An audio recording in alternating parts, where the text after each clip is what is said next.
Here we go. We are recording. Okay.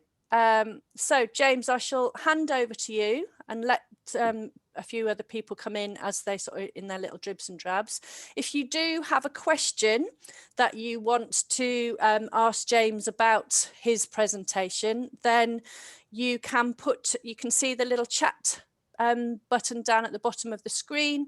If you want to put your little you want to put a question in there, you can see Victoria's already sort of given you a little message to say about that questions will be taken after the presentation. So if you want to put your questions into the chat at any time, if you forget what you want to say, so you don't forget what you want to say, and then obviously when we do stop the James stop sharing his screen and you haven't thought of a question, you can also just give us a little wave and we'll do those questions at the end.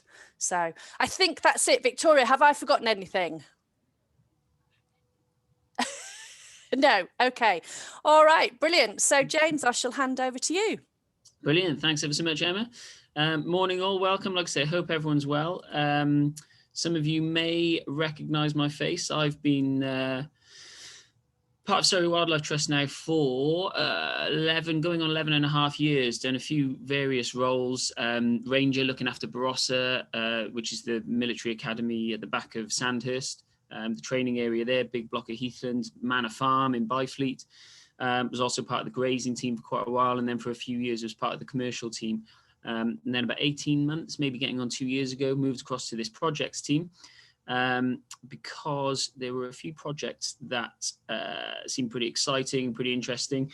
So I put myself forward to try and help deliver those. So if I jump on sharing the screen, because let me move him and let me click on that. There we go. Right. Could Emma or Victoria, can you guys see that? Yeah, brilliant.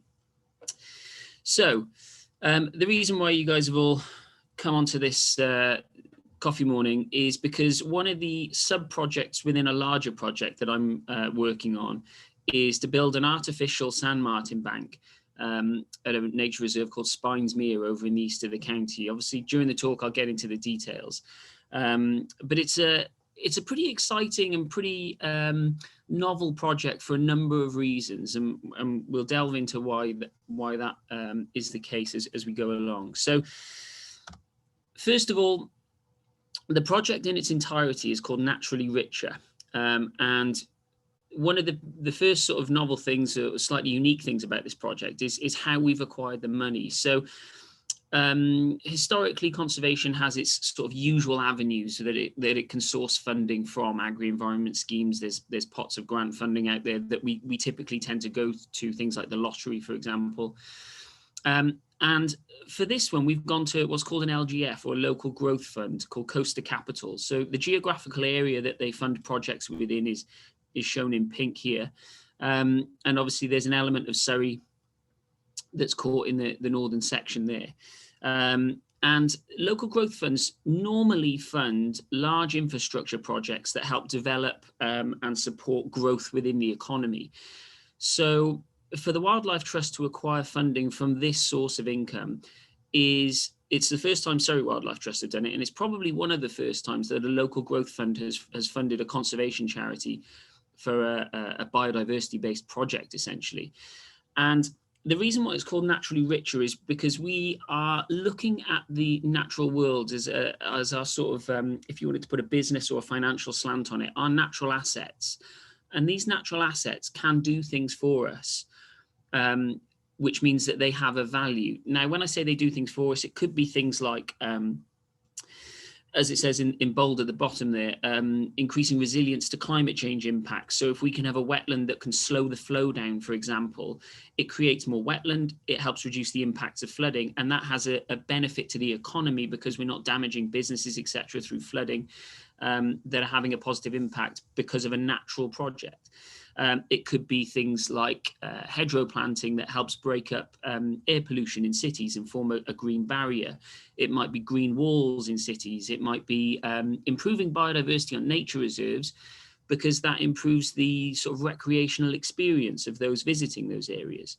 People are more likely to go to nature reserves if they're likely to see lots of wildlife.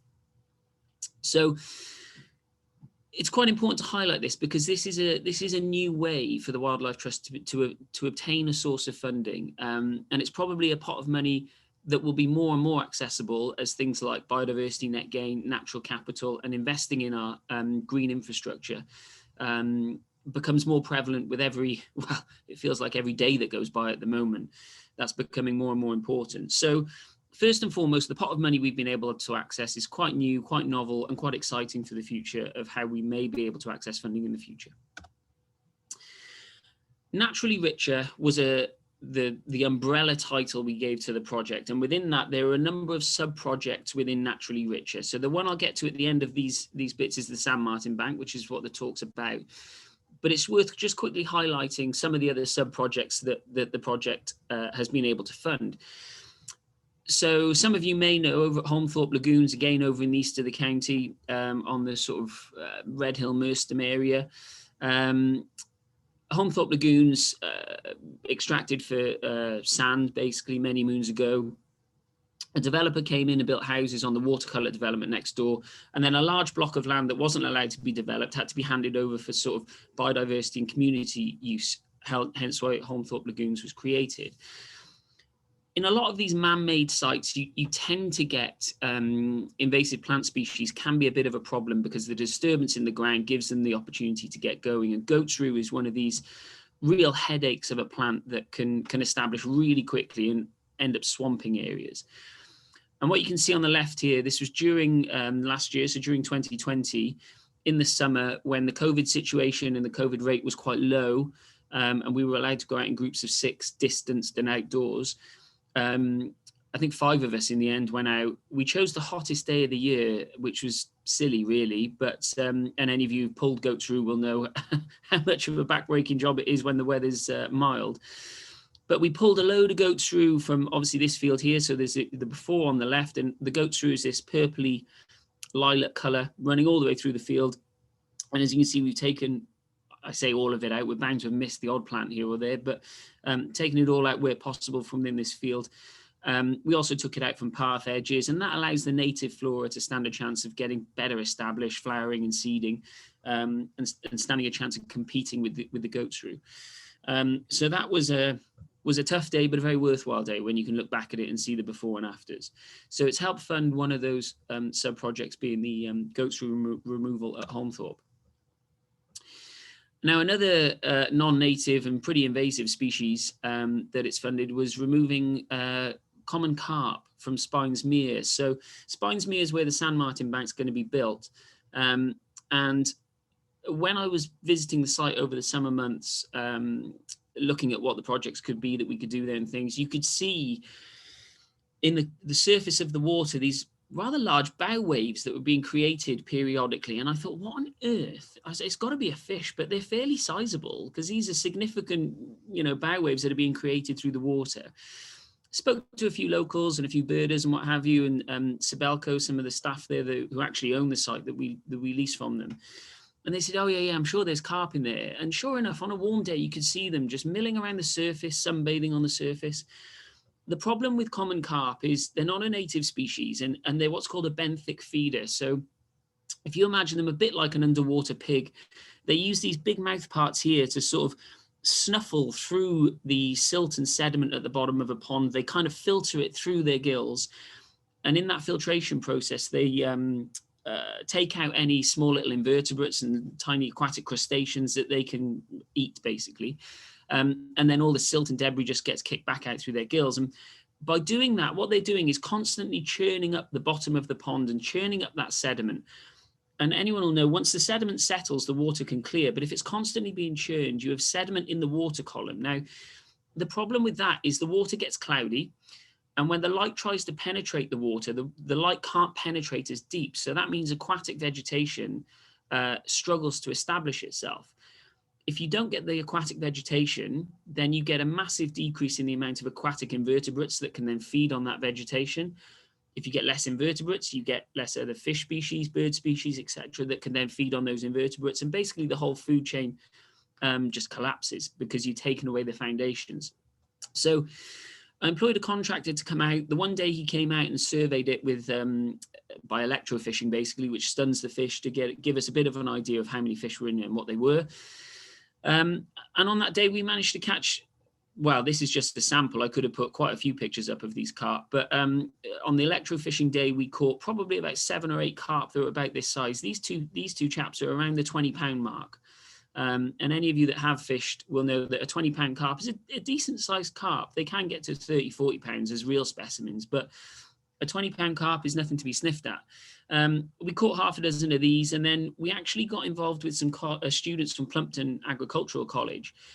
The contractors came back and they did some seine netting and electrofishing, where you put a big net out, you electrofish between the net and the margin of the lake to catch any fish hiding that haven't got caught in the net, and then you bring the net in to catch all the fish that have been caught up in the net. So the students on a fisheries management course came out, they helped the contractor, we got a load of work done, and all of these carp went off to an offline body of water, which is a body of water that's not connected to any other water, so any other streams or anything like that where the carp could escape. And they are now happily swimming around in front of a lake in front of the Sony head offices over in Reading. So they're living out their retirement with some major corporation feeding them bread and goodness knows what else, where they can grow to the dizzy heights of 30 or 40 pounds happily ever after. Now, the interesting thing with carp is they're introduced to UK waters, and it's thought that they don't breed in UK waters because they like the water temperature to be a bit warmer than the water temperature tends to get in the UK. But there it is. That's the one I wanted. The carp are breeding at Spynes Mere, and that's because Spynes Mere, the water is quite shallow. It's a site that's created when the extraction company, Sibelco, extracted the sand basically from the site. And that sand is high-grade silica sand that goes to make computer screens like you're watching this on now, mobile phone screens on tablets, that kind of thing. And they have to wash the sand to get the specific grade of sand that they want to sell for those products. So the washings went back into Spynes Mere. That reduced the depth of Spynes Mere, which meant the water was quite shallow, which means when we get warm days, the water heats up and the carp can breed. And there were hundreds of these little things swimming around Spynes Mere. So on the day of netting and electrofishing, we must have caught, I would say, around 25 large 15 to 20 pound carp and hundreds of these little chaps. The big carp went off to Sony to live out their days there. The smaller ones were taken away to Plumpton College for the students, and it went into their fisheries management course, and they could then grow these fish on as part of their fisheries management training, basically, to go on and look at how they can look at the health and welfare of these fish for that industry. So everything went off to a home to live a happy life and turn into a big underwater pig, basically, that won't go on a nature reserve, which is good. Another thing we did, Graham Henry Wood, again over in the east of the county, just to the south of Godstone. I employed our ecological services team to go out and do what's called a preliminary ecological survey. It's a reserve that has historically, and still does, have really good ground flora, but it's had a bit of a decline compared to records that we've got from maybe 10, 15, 20 years ago.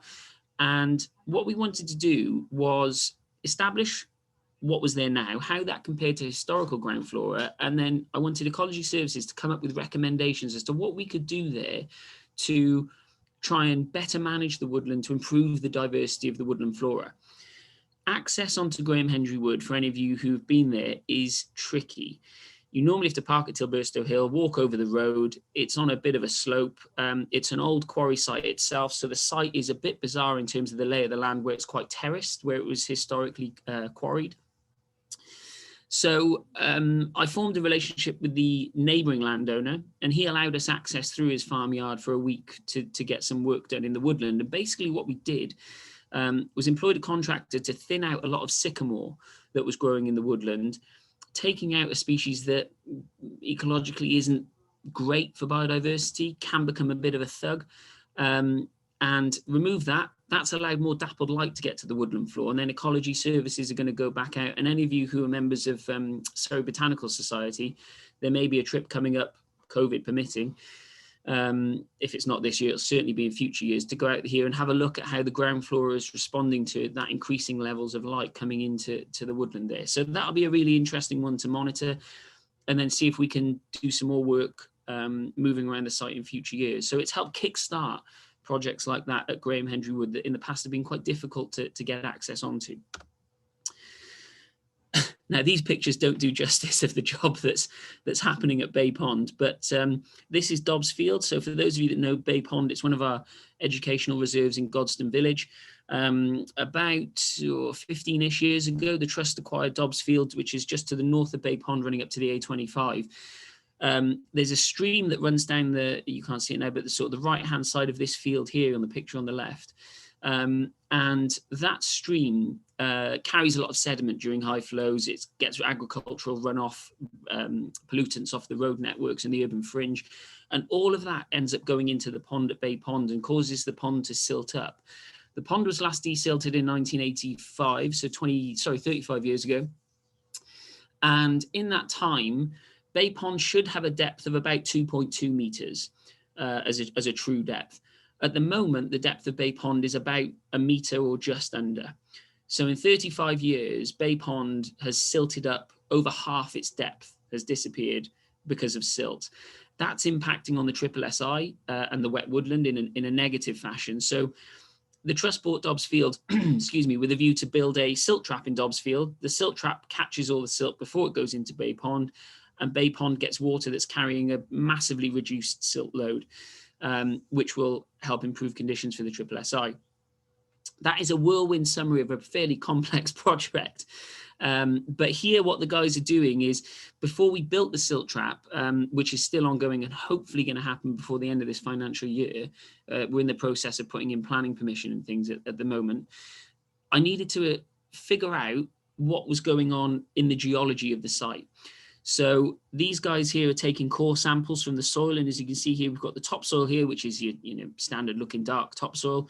Then we get into a layer of clay, and this is where I had everything crossed, because I thought, well, if that soil is good enough to hold water, it will decrease the cost of building the silt trap, because we can use the soils that are on site basically to build the silt trap. However, the bad news was, from a silt trap construction point of view, as you go down, the soil gets more, weirdly, it's like a sandy chalk, but that is quite porous and doesn't hold water. And also the clay section, the clay seam wasn't, sounds ridiculous to say, but it wasn't clayey enough to hold the water. There wasn't enough certainty that it would work, basically. And given the money we'll be spending on this project, I wanted it to work. So we're going to be bringing in puddling clay that will act as a way of holding that. And this chap here, with this big black metal rod here, he's dropped that down the test hole once we got about 50 centimeters down. And that is a sort of a sonar piece of equipment that scans for any unexploded ordnance. So when we did the desk survey, this area here came up as moderate risk, where during the war, any planes flying back to Germany still carrying a payload would just drop the payload, didn't care where it landed, and there was a moderate risk here that there could be unexploded ordnance. So before we did every single hole, I mean, this chap here had the easiest job I've ever seen, because it would take these guys about an hour to do each test hole.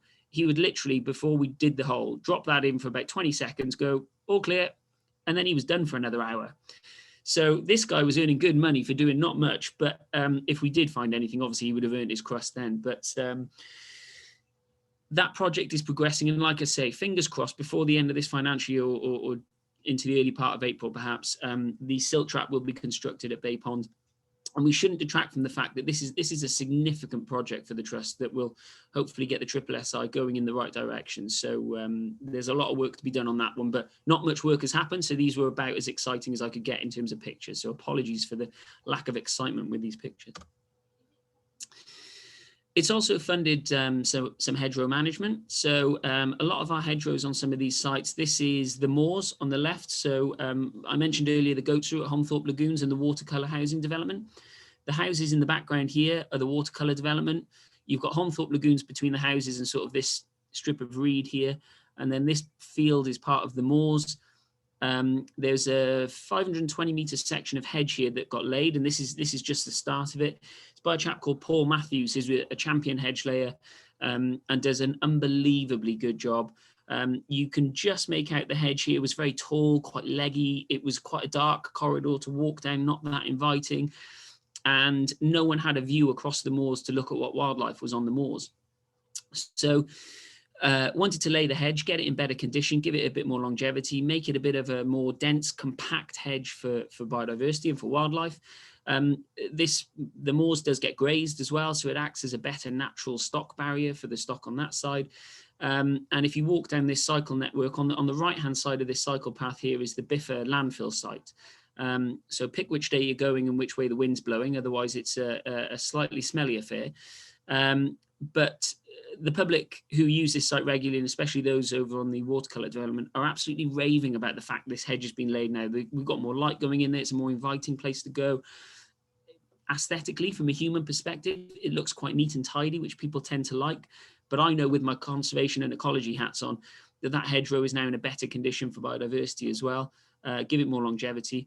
And you can see the quality of Paul's work here. This is a hedge on the side of Bay Pond. Running down, you've got the wet woodland here and the pond on the other side.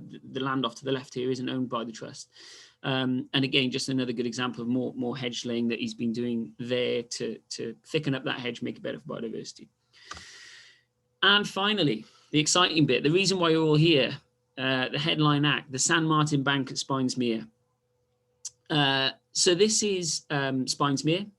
For those of you that haven't been there, it's a 14-hectare ex-sand extraction site. It's owned by Sibelco, who are working with us on the build of this project and actually donating quite a lot of staff time and machinery to help us get this build done to the value of just over £17,000. So I can't speak highly enough of Sibelco. They've been absolutely fantastic in helping us get this project delivered, and we quite simply couldn't have done it without them, if I'm honest. So here you can see the cloudiness of the water, and this is caused by the carp that I was mentioning, the shallowness of the water, churning it up. So hopefully less carp will improve the clarity of that water and allow aquatic vegetation to start getting a better grip than it currently has. It's a really good site for waterfowl. So if any of you are birders, get yourself down to Spynes Mere. And in fact, the area as a whole, the moors, Holmthorpe Lagoons, Mercer's Country Park, a great circular walk, basically, if you are interested in birding and waterfowl, which is particularly good at this time of year.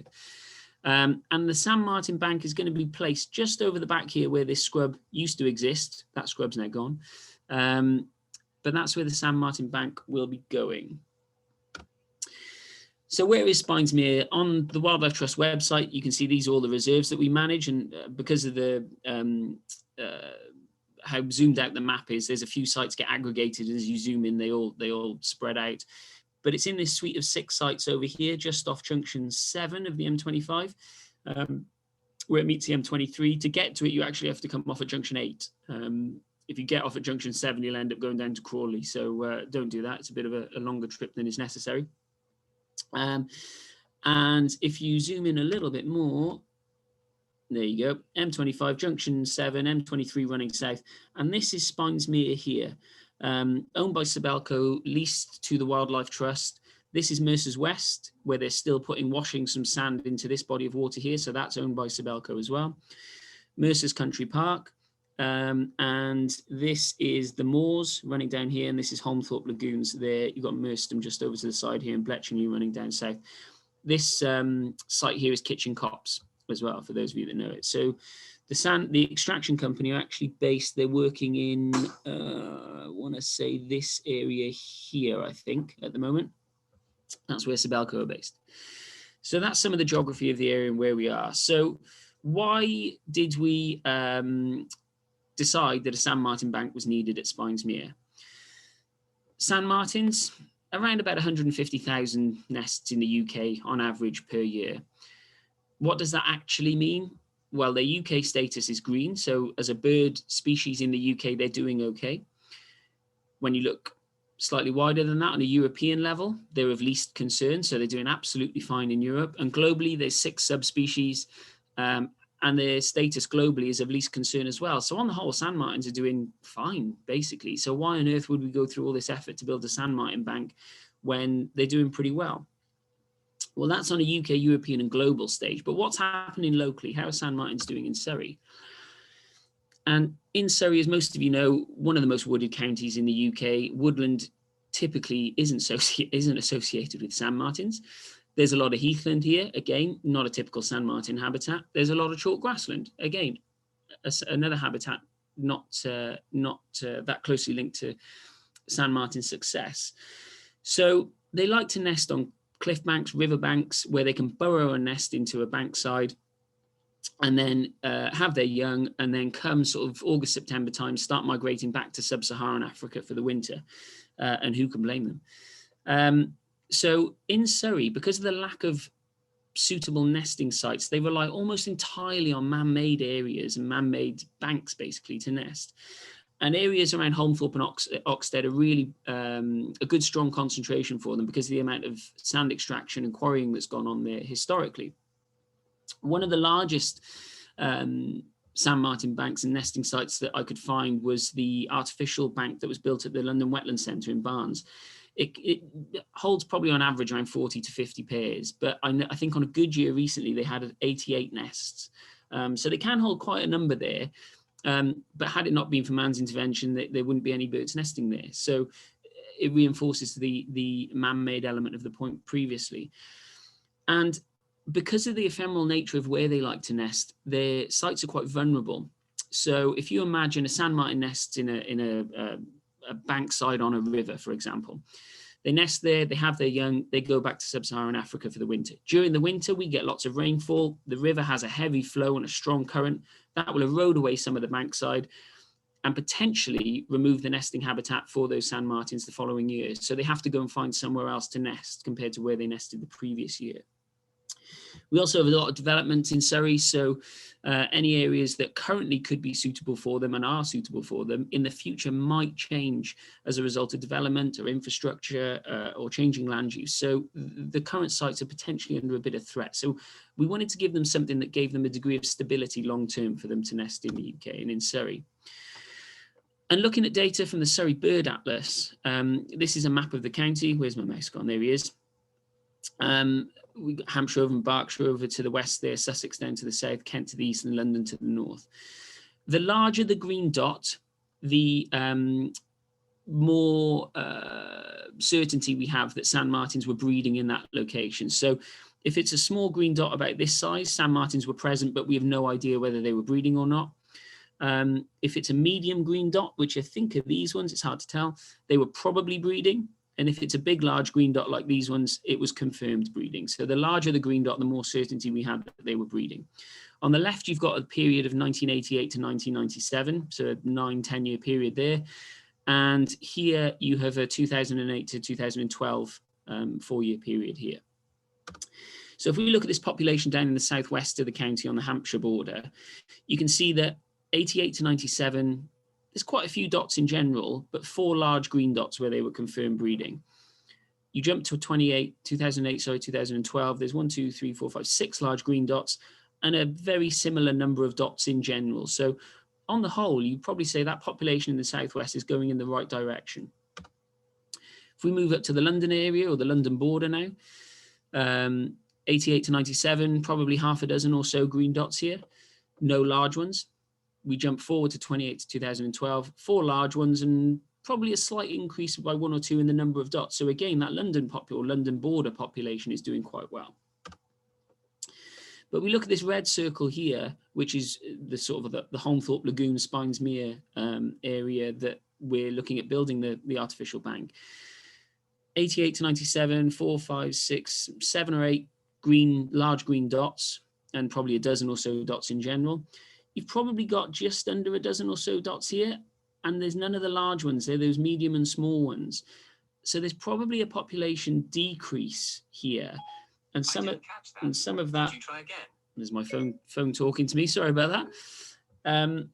Some of that might be due to the fact that there is a lot of quarry and extraction going on here, and some of that might be ceasing. So as that activity decreases, the land actually starts to scrub up. The banks become used by the sand martins, but if the face of the bank isn't refreshed periodically, the parasite load in the nests can become too high, and there's a lot of lack of success in nesting and fledging, I should say, from the chicks. So the parent birds will actually give up on that location to try and find a new area that doesn't have the same parasite load. So this decrease made us think, well, actually, I wonder if we can do something here to give them a consistent sort of long-term nesting site. And again, from the Bird Atlas, you can ignore most of the data on this bit. Just look at this column for summer 2008, 2012. There were 92 tetrads in the period 2008 to 2012 occupied by sand martins in Surrey. They were present in 57 of them, 57 of those 92 tetrads, confirmed breeding in 20, and then you've got these other 15 here. That means that they were either possible or probably breeding in those 15. So in inverted commas, they were breeding in 35 tetrads, present in 57.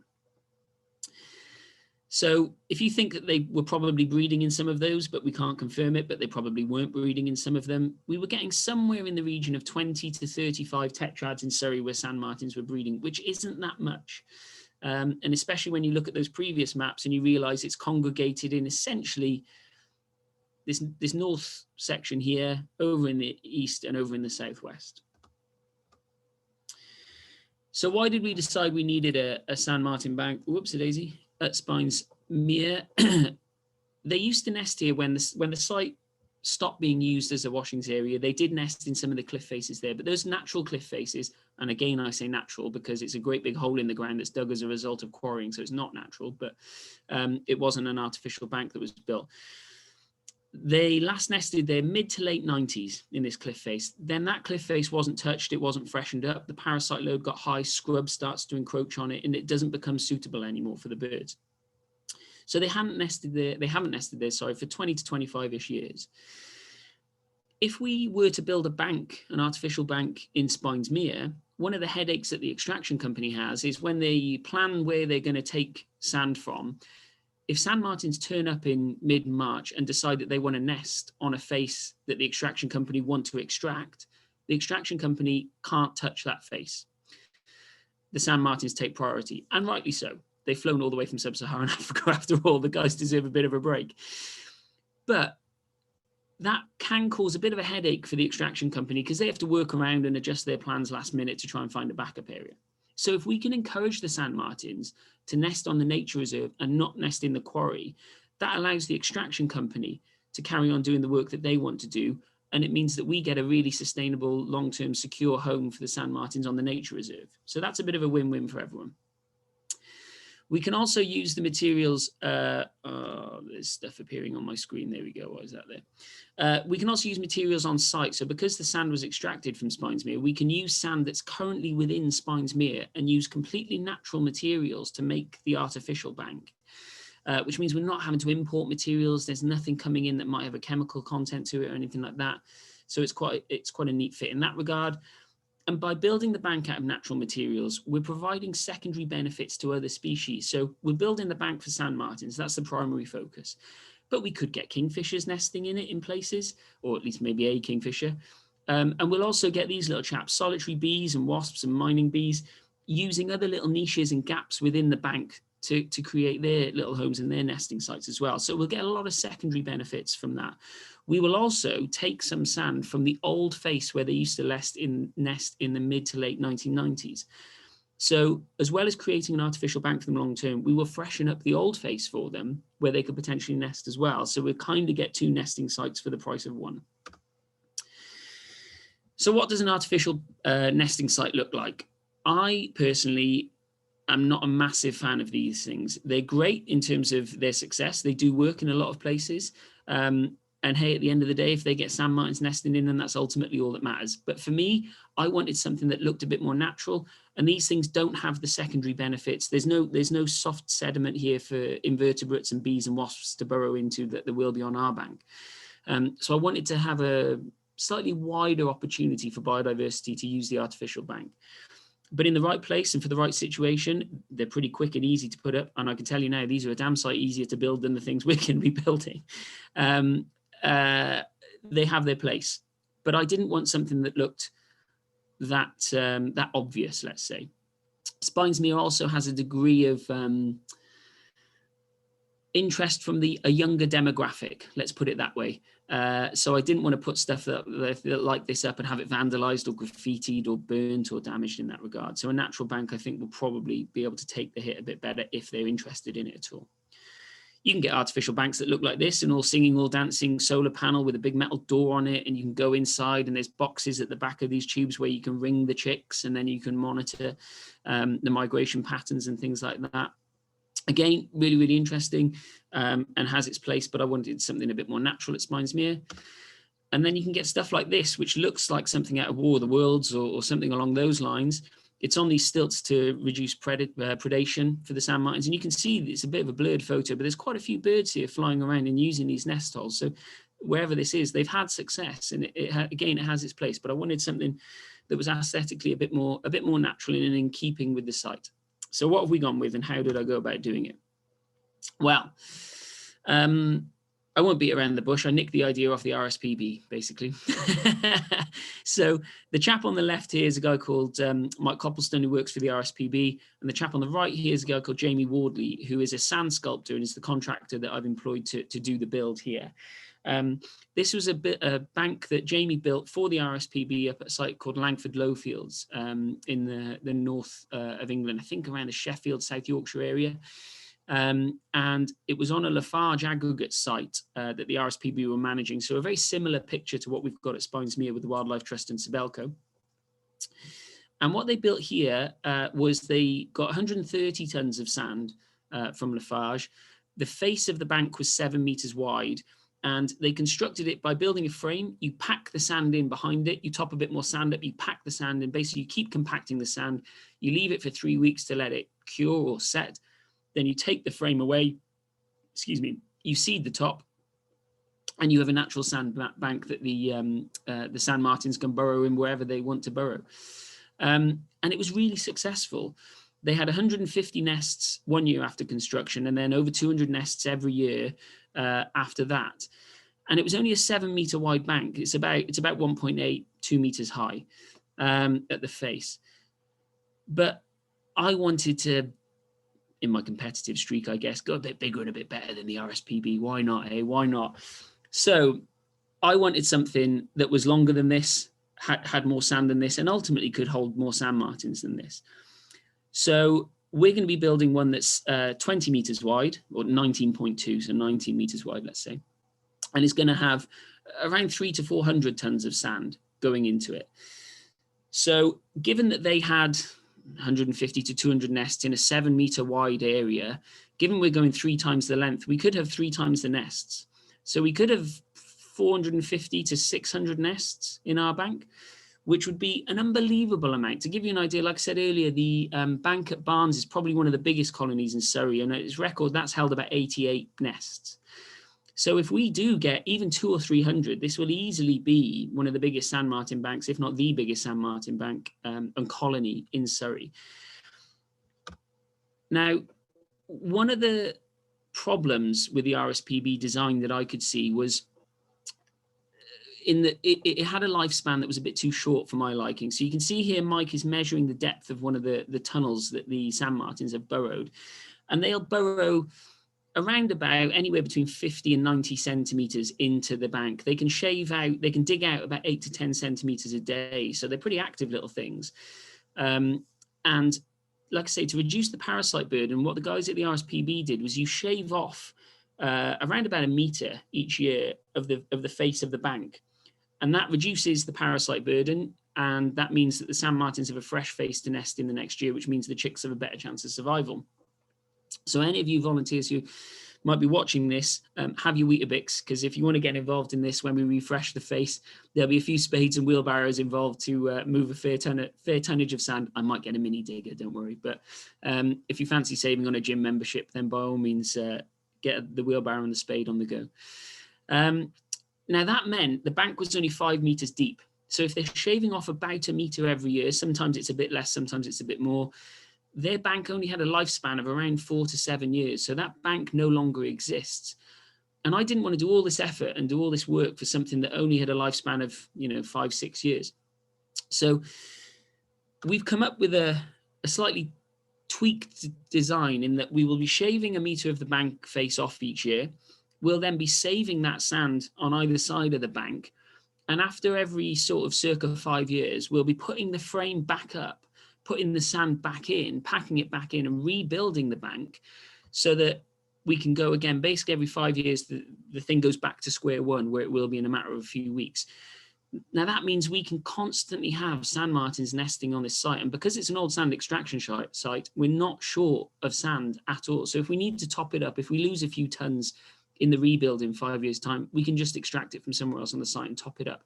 So for decades, this sand martin bank will be able to exist at Spynes Mere, which gives the sand martins this consistent long-term home that we were hoping for from the outset. But as the final point says there, we didn't know if the sand at Spynes Mere was going to work. We didn't know if it was going to compact in the way we needed it to compact, so that it was strong enough to form the bank, but soft enough for the sand martins to dig into. I thought it could, because they nested in the face naturally when they did the extraction, but we didn't know for certain. So last week, socially distancing with masks on and all that COVID working protocols, 2 guys from Sibelco with a mini digger, Jamie from Sand in Your Eye, the sand sculptor, and myself came out to Spynes Mere, and we basically built 2 big sandcastles. I've been paid to do some funny stuff in my time at Surrey Wildlife Trust, but to get paid for a week to build sandcastles was a new one for me, I must admit. So you can see here, we dug a hole at the back of the bank, and you can see the sand here is a slightly beigeier colour. And this has got some soil in it. It's got some root systems from some of the grass and things that was growing on the top. And there's this lighter sort of more tan or orange, dare I say it, sandy coloured sand. Was the stuff that has the right kind of clay content, the right amount of clay content, the right amount of moisture in it, that compacts really well and builds the bank. So, and is a bit cleaner, so we're not going to get plants growing in it and things. So we basically built a flat platform here, which means when we put the sandcastles on it, any rainfall could flow through the sandcastles and then drain out of the base. If we built it straight onto the substrate or the soil, the foundation of the sandcastles could get too wet and it could impact the integrity of the build, basically. So with this mini digger out, he put the base down, dug a big hole. Then you build these frames. We pack them with the sand. This is a whacker plate that, if any of you have ever used one, it's like trying to hold onto a young bucking bronco. It's bouncing around all over the place, packing the sand in nice and tight, nice and compact. You top it up with a little bit of water, which is what these buckets are, to get the moisture content in the sand right. And we built 2 of these frames. You can see one next to each other here. And in essence, we ended up with something like this. The one on the right, we built 2 because the one on the right, we wanted to take these forms off, at the end of the second day to see how the sand was holding after just 24 hours of curing. The one on the left, I'm going to go back in a week after next to take the forms off to see how the sand is set after 3 weeks of curing, because that's the process we'll give it, the time we'll give it on the actual build. So with bated breath, at the end of day 2, we took the forms off the bank on the right. And like any little boy or girl who's been on the beach and built a sandcastle, when you lift that bucket off, you cross everything in the hope that the thing holds. And it held. So there is one happy Wildlife Trust member of staff with a great big 1.8 metre tall block of sand, essentially. One of the most ridiculous things I've ever done in my time here. But this will no doubt be something that will hopefully be really good for the sand martins. Jamie, the sand sculptor, was, this guy knows his sand, and he was raving about how good this sand was in terms of how well it's built, the fact it only had 24 hours and it's set like this. It was firm but soft enough for the sand martins to dig into. He really liked the color of it, and he said, if I could sculpt out of that, it would make really good sculptures, blah, blah, blah. I was just pleased that the thing held, to be honest with you, but Jamie was over the moon. So that was the real good news and the major hurdle number 1 overcome. So this is where we're going to be building it from. This is where there is a natural cliff face here that historically they've nested. So we'll be extracting some sand from this cliff face here and from some at the back of the bank on this edge here. We'll be leaving a lot of this bank because this is a sand bank that has a gradient of maybe, 20 degrees, something like that. This has got a couple of interesting plants on it, small cudweed and things like that aren't that common in the county. And a lot of interest from invertebrates. There's some beetles and some solitary bees and wasps that are quite interesting here as well. So I'll be fencing this area off when we do the build so the contractors don't drive on it or damage that in any way.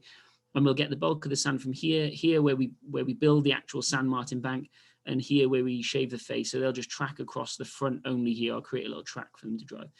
So in theory, we'll have in inverted commas, a natural face here where the sand martins could nest. And here is where we'll build a 20-meter artificial bank that will provide them with a long-term home with views over Spynes Mere. The value of the property will decrease slightly because of the proximity of the noisy M23, but I don't think the sand martins will worry too much about that. And this is a really, really rough diagram of what it will look like. But as you can see, Sibelco have cleared the scrub off this bank here. I've got to get rid of this one last little bit. We'll dig out all these roots, and the bank will be set back from the water because Sibelco are going to pump more water into here. So this water level will rise a little bit. The high water mark roughly runs along there. This will be the face, 20 meters wide, 1.8 meters high. And like I say, the RSPB went for 7 meters. We're going for 20 or 19.2. The RSPB had 130 tons of sand. We're going to be throwing in, it's actually a bit more than that. It's probably going to be near the 350 to 400 tons of sand because we tweaked the design a little bit. And then we'll cap the sides to make it look natural. There'll be a slow gradient running down that to make them look natural. Seed the top. And fingers crossed, the build is planned to start mid-February. It's about 7 or 8 days work in total, so we'll spread it over 2 weeks. Once it's built, we'll leave the forms up for 3 weeks. We'll take the forms off. Sand martins start returning anywhere around mid-March. If the wind's blowing in the right direction, they can turn up in early March. If the wind's blowing in the wrong direction, they turn up in sort of early April.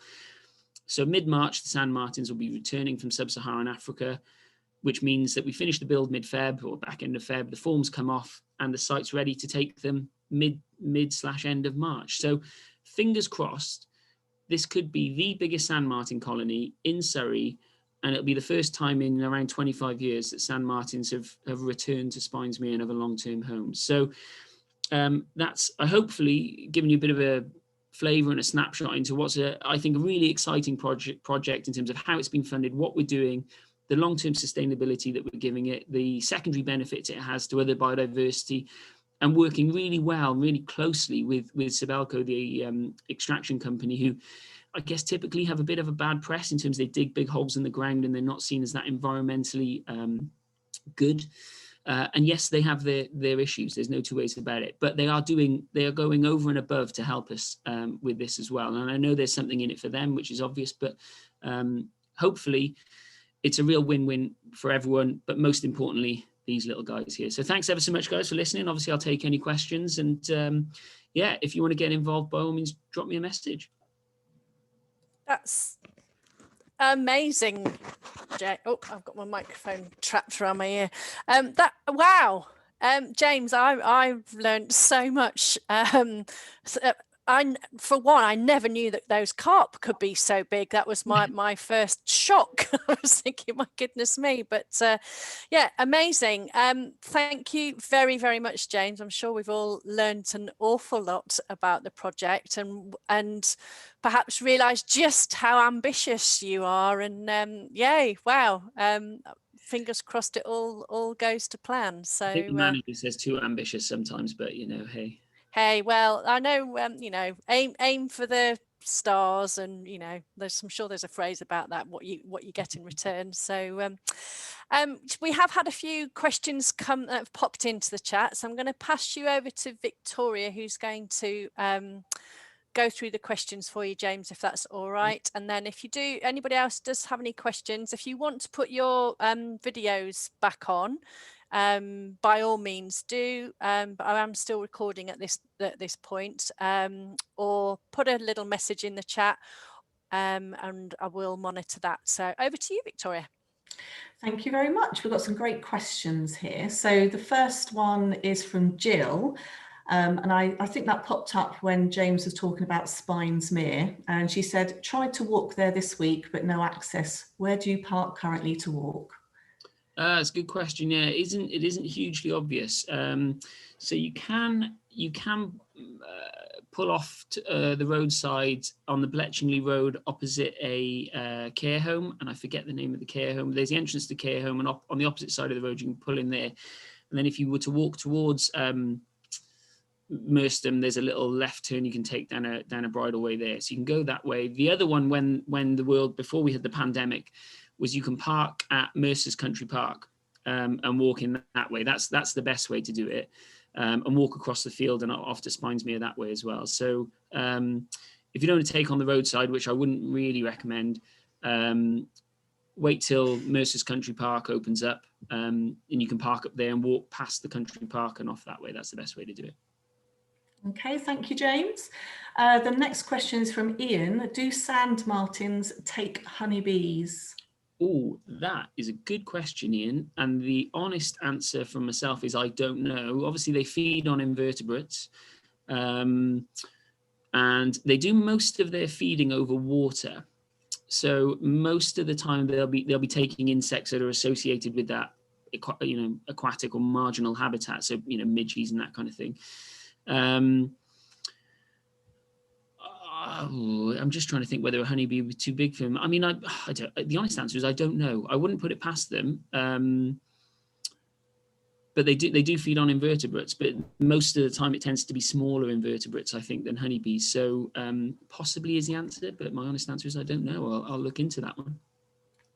Okay, thanks, James. Perhaps you can let us know, and we could, if anyone is interested, you could always send us an email to our info @ and we could probably answer that one for you.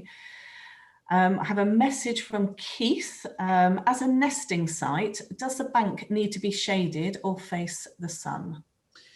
That's a really good question. And the aspect of the bank is something that you have to consider. There's been quite a lot of studies done around sand martins and what they look for, what their requirements are in a nesting site. So it's to do with all sorts of things, height from the ground, what's the lowest they'll nest, what's the highest they'll nest, the aspect that they're facing, the angle of the slope. It's worth saying the bank needs to be slightly concave as well, because they're quite a sociable bird and they like to nest where they can basically see their mates.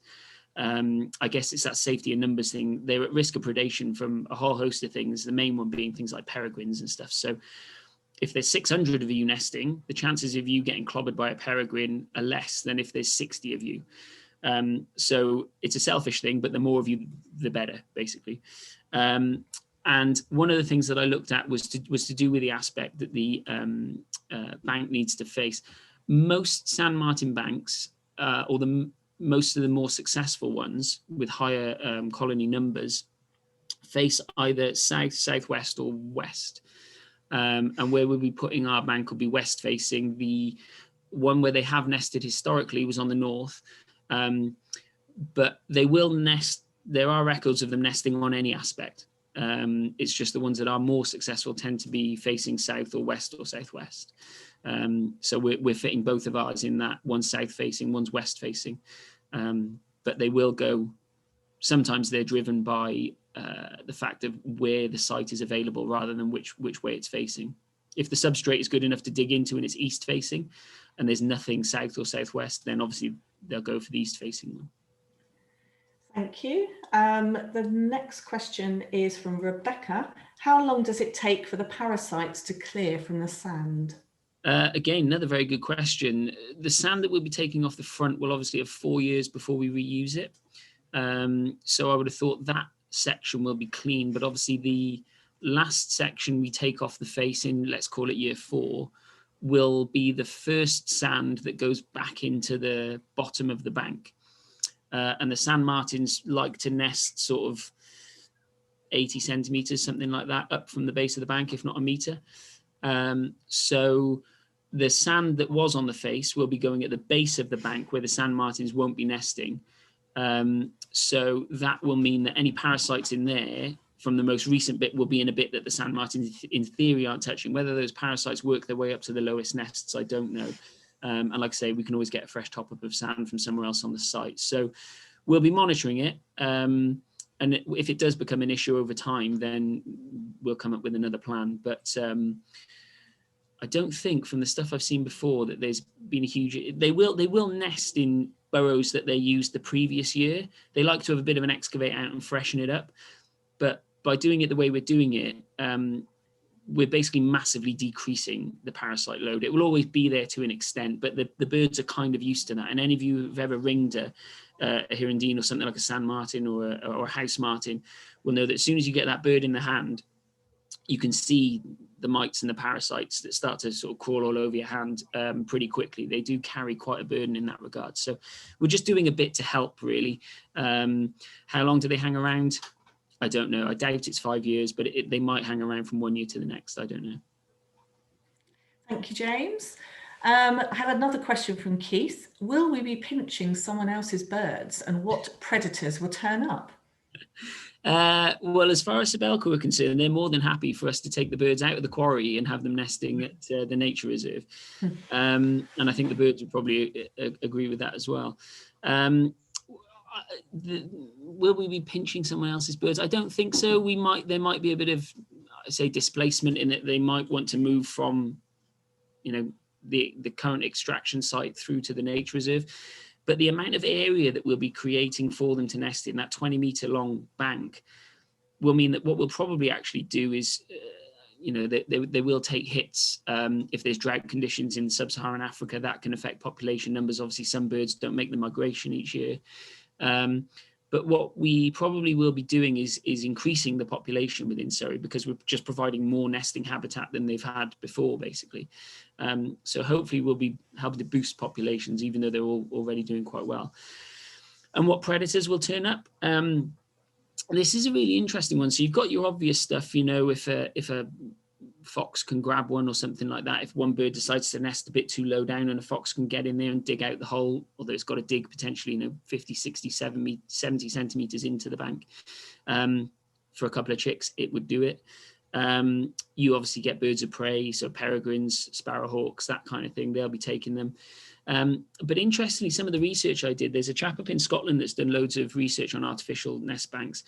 You'll also get ground predators, things like rats and what have you, will go in and take chicks or eggs if they can climb up the bank, which is why it's got to be relatively sheer facing. And it's why the birds don't nest down too low. But the other one is there were birds in some of the more urban settings where they built artificial banks. So a bit like those typically man-made boxes with holes on the side.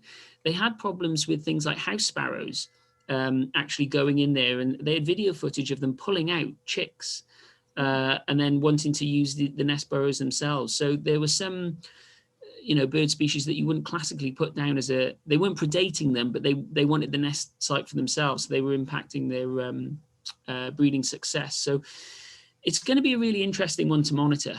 But hopefully, again, with the scale and the volume that we're going for, there's inevitably going to be a degree of predation. But hey, if a big sand martin bank means that, we can help support things like sparrowhawk populations or peregrine populations and things like that, that's just nature, isn't it? So there'll definitely be more than enough sand martins successfully fledging their young and getting off to sub-Saharan Africa, that's for sure. Especially if we get 600 nests, that's going to be a lot of activity. Thank you, James. Got a message from Sheila. Is it known whether the direction of the cliff has any impact on the success of the breeding of the sand martins? Yeah, so that's the kind of the point I mentioned earlier.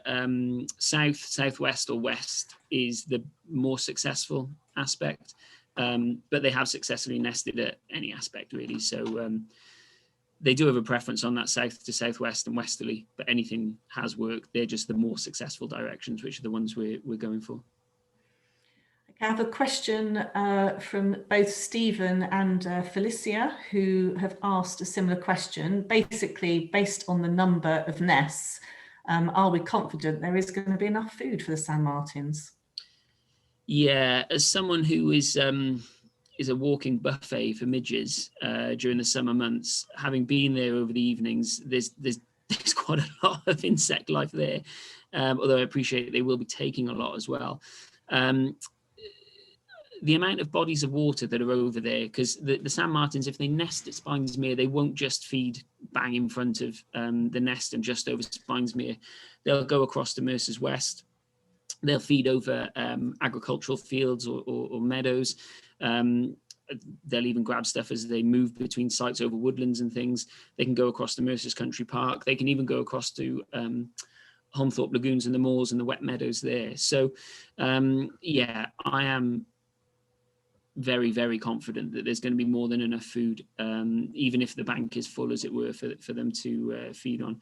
But it's a very interesting question, and I am in touch with a local group of birders who use the site regularly, and we're thinking about how we can set up some kind of relatively consistent monitoring process to try and establish the success or not of the nesting at the bank.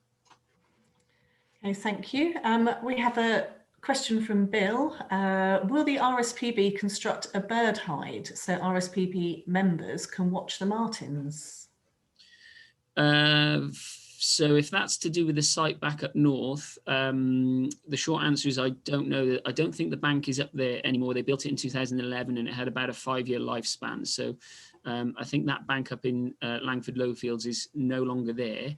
In terms of the bank at Spynes Mere, we won't be constructing a bird hide, but the track that runs around the perimeter of the site, the ground rises in a couple of locations, and the hedge is kept low in a few spots for you to be able to view into Spynes Mere. So as long as you've got a half decent set of binoculars or even a scope, I mean, you'll be able to see the activity with the naked eye and you'll be able to see the birds flying around. But if you have a good scope or set of binoculars, you'll be able to get really good views from the perimeter track. So you won't be disturbing the birds by walking on the path. Therefore, a hide isn't necessary. The hedge and the vegetation will act as enough of a screen, really. Okay, thank you, James. We have a question from Stephen. Are mink potential predators, and is it known if they are present? Yeah, the short answer is yes. They are present. I've seen them over at the moors.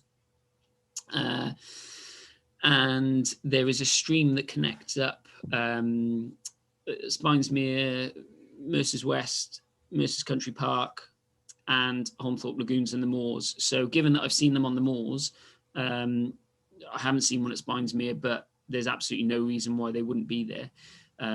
So we have got mink traps out to, I say traps, they're the tunnels to monitor for the presence or absence of mink, with the sort of the ink pads in the bottom of them. They walk over the ink pads and then you get their paw prints on the sort of the paper underneath to monitor for presence or absence.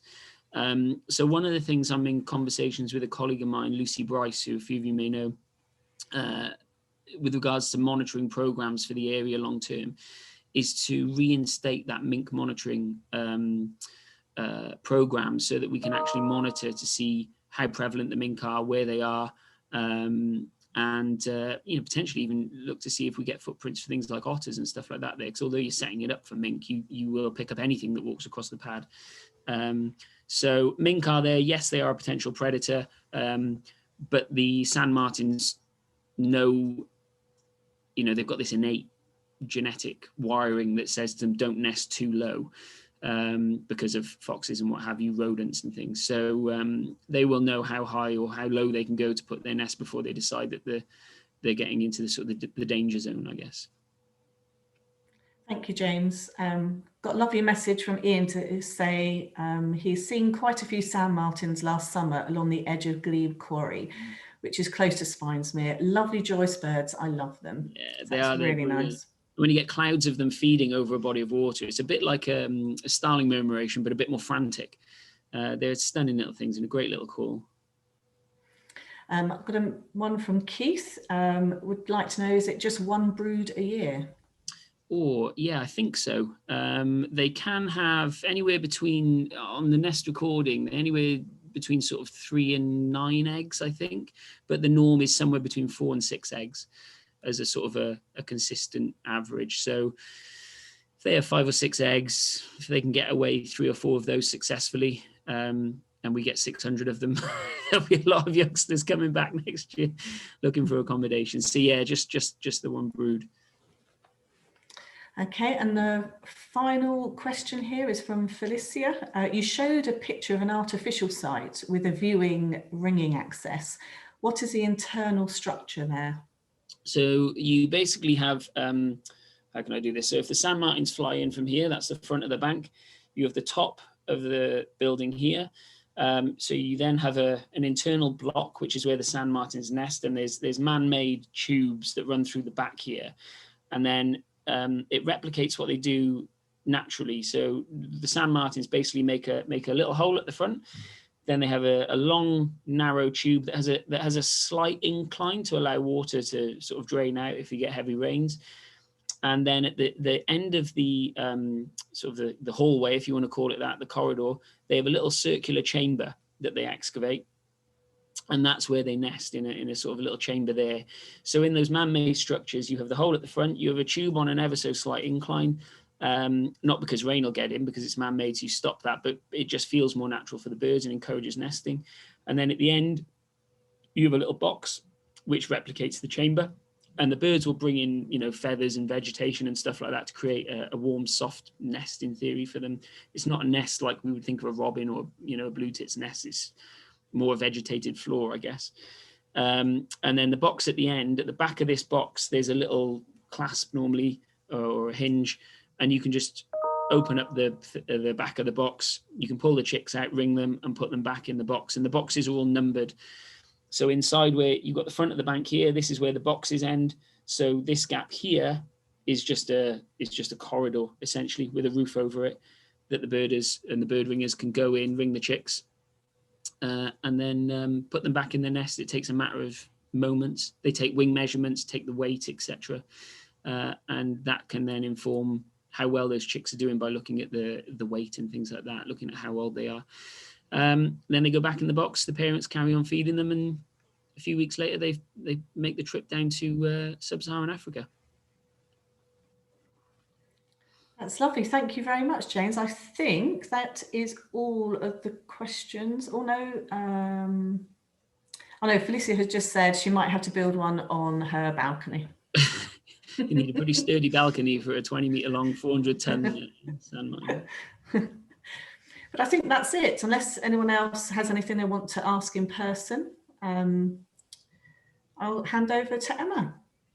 That's brilliant. Thank you for so many interesting questions. It's great to have all them coming in, and thank you, James, for answering all of those so eloquently. Brilliant. So that sort of rounds up our coffee morning this morning. I'd just like to say another huge big thank you to James for giving us a really, really interesting presentation this morning. It's fabulous. I've certainly learned things about Bay Pond as well, where I teach, that I didn't know it was happening. So I've thoroughly enjoyed it too. And also just a massive thank you for all of you for coming and joining us this morning. It's so lovely to see familiar names and faces, and so many regular people coming back to take advantage of our coffee morning. So massive big thank you from us. It's brilliant to see you all. I know a lot of you are sort of avid watchers of the website. Sophie Code, who normally hosts the meetings, is constantly putting new coffee mornings and the evening lectures on. So keep an eye on the website.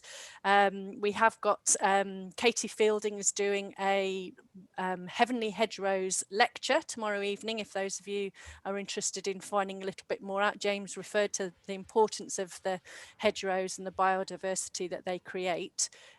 So that we've got one of those tomorrow evening, and then yes, there's several more coming up with climate change lectures. We've got owls talks, and also as part of our adult learning sessions, we are going to be doing some well-being sessions on a Monday evening. So if you fancy a little bit of mindfulness on a Monday, then that's going to be starting as well. So that's just, a little promotion about some of the things that are going to be happening. But otherwise, we shall very much look forward to seeing some of you tomorrow evening.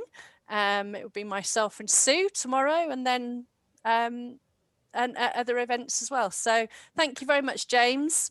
No problem. Thank you ever so much, guys. Hope you enjoyed it. Been an absolute pleasure. Brilliant. And we'll hopefully see you all again soon. Bye for now. Bye.